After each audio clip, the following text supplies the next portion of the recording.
necessarily. I guess it all kind of comes down to like a combination of a feeling that like happens to you when you have a bad experience.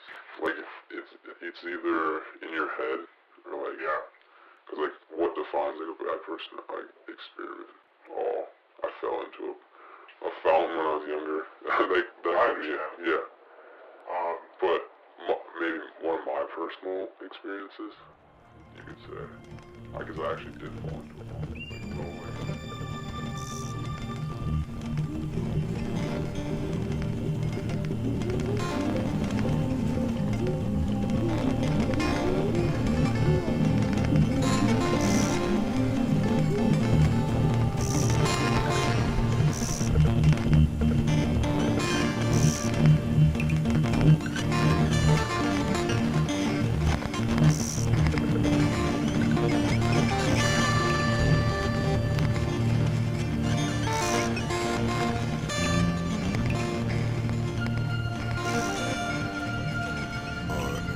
Found out that they're doing like okay, like their life is kind of put together, and that was really comforting. But it made me reflect on a lot of our time together.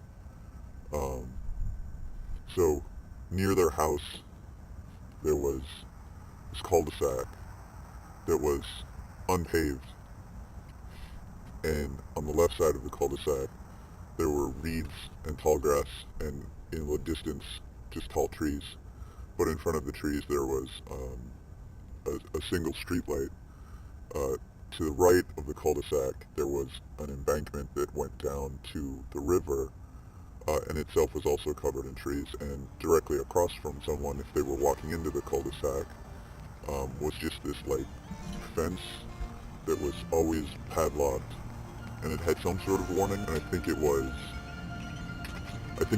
some kind of electronic or electric processing center or some energy facility of some kind. So at nighttime, when you'd walk to this cul-de-sac, which when we were kids, well, that age, we did often to, smoke grass or just go talk or like lay and stare at the stars. Yeah, kid stuff.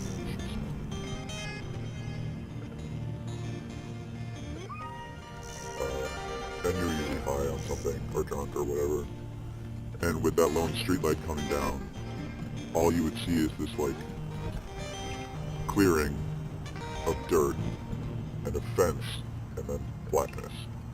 And so I started kind of colloquially referring to it as the end of the world.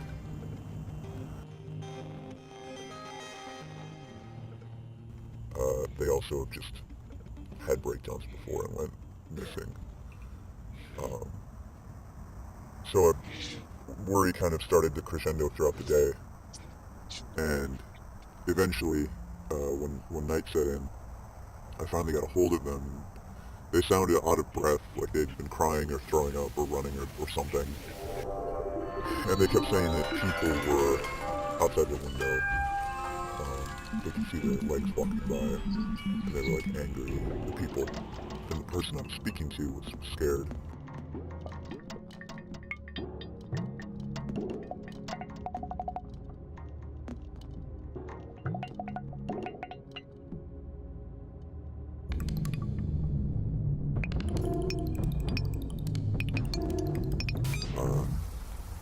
But I knew that they weren't living at the home where the bad things with the bad people would happen. They were staying with a relative in an apartment where we used to get our pills. And so I drove around the town that I lived in, which was adjacent to the town that this apartment was in.